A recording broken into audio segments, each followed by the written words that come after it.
2026 മഹാശിവരാത്രി വരുന്നത് ഫെബ്രുവരി 15 ഞായറാഴ്ചയാണ്.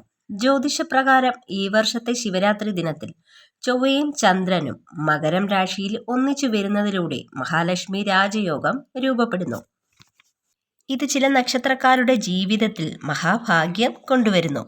ശിവരാത്രി എന്നത് ശിവഭഗവാന്റെ അനുഗ്രഹത്തിനായി ഹിന്ദുമത വിശ്വാസികൾ ആഘോഷിക്കുന്ന ഏറ്റവും പ്രധാനപ്പെട്ട വ്രതമാണ് മഹാശിവരാത്രി. പരമശിവനും പാർവതീദേവിയും വിവാഹിതരായ ദിവസമാണിതെന്ന് വിശ്വസിക്കപ്പെടുന്നു. പാലാഴി മദന സമയത്ത് ഉയർന്നു വന്ന കാളകൂടം എന്ന വിഷം ലോകത്തെ നശിപ്പിക്കാതിരിക്കാൻ ശിവൻ അത് കുടിച്ചു. ആ വിഷം തൊണ്ടയിൽ തങ്ങി നിന്ന് നീല നിറമായതിനാൽ അദ്ദേഹം നീലകണ്ഠൻ എന്നറിയപ്പെട്ടു.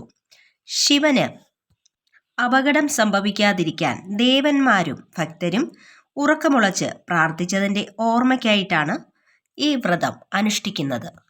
ജ്യോതിഷമനുസരിച്ച് ജാതകത്തിൽ സംഭവിക്കുന്ന വളരെ ശുഭകരവും ഐശ്വര്യപ്രദവുമായ ഒരവസ്ഥയാണ് മഹാലക്ഷ്മി രാജയോഗം. ധനം, ഭാഗ്യം, സമൃദ്ധി എന്നിവയുടെ ദേവിയായ ലക്ഷ്മി ദേവിയുടെ അനുഗ്രഹം ഈ യോഗമുള്ളവർക്ക് ലഭിക്കുമെന്നാണ് വിശ്വാസം. ഈ യോഗം ലഭിക്കുന്നവർക്ക് അപ്രതീക്ഷിത ധനലാഭം, സമൂഹത്തിൽ പ്രശസ്തി, അധികാരം, സന്തോഷകരമായ കുടുംബജീവിതം തുടങ്ങിയവ ഫലം.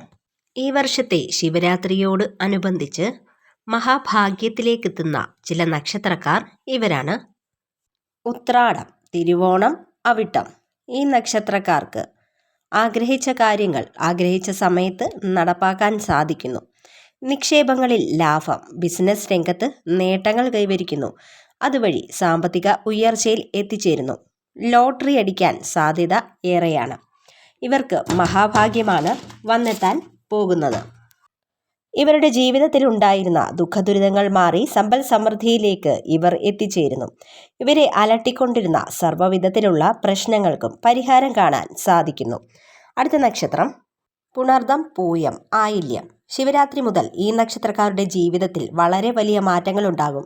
ഇവരുടെ സാമ്പത്തിക സ്ഥിതി അത്ഭുതപ്പെടുത്തുന്നതായിരിക്കും. പുതിയ വീട്, വാഹനം വാങ്ങാൻ അനുകൂല സമയമാണ്. സ്വർണ്ണാഭരണങ്ങൾ വാങ്ങാൻ യോഗമുണ്ട്. കുടുംബത്തിൽ സന്തോഷവും സമാധാനവും കൈവരുന്നു. മുടങ്ങിക്കിടന്ന പല പദ്ധതികളും നടപ്പിലാക്കും. ഇവർക്ക് കഠിനാധ്വാനത്തിന് ഫലം ലഭിക്കുന്നതാണ്. ജീവിതത്തിൽ സന്തോഷവും സമാധാനവും വന്നെത്തുന്നു. അടുത്ത നക്ഷത്രം വിശാഖം, അനിഴം, തൃക്കേട്ട. മഹാലക്ഷ്മി യോഗത്തിന്റെ സ്വാധീനം ഈ നക്ഷത്രക്കാർക്ക് അപ്രതീക്ഷിത ധനലാഭമുണ്ടാക്കുന്നു. കർമ്മരംഗത്ത് പുരോഗതി ഉണ്ടാക്കുന്നു. ബിസിനസ് ചെയ്യുന്നവർക്ക് ലാഭമുണ്ടാവുന്നു. വിദേശ ജോലി ആഗ്രഹിക്കുന്നവർക്ക് അനുകൂല സമയമാണ്. തൊഴിൽപരമായ നേട്ടങ്ങൾ ഉണ്ടാകുന്നു. കുടുംബത്തിൽ മംഗളകരമായ കർമ്മങ്ങൾ നടക്കും. സാമ്പത്തിക സുരക്ഷിതത്വം കൈവരിക്കുന്നു. ശിവരാത്രി നാളിൽ ഉപവാസം അനുഷ്ഠിക്കുന്നതും ശിവക്ഷേത്ര ദർശനം നടത്തി ഓം നമഃ ശിവായ മന്ത്രം ജപിക്കുന്നതും എല്ലാ നക്ഷത്രക്കാർക്കും ദോഷഫലങ്ങൾ കുറയ്ക്കാനും ഗുണാനുഭവങ്ങൾ കൈവരാനും സാധിക്കുന്നു.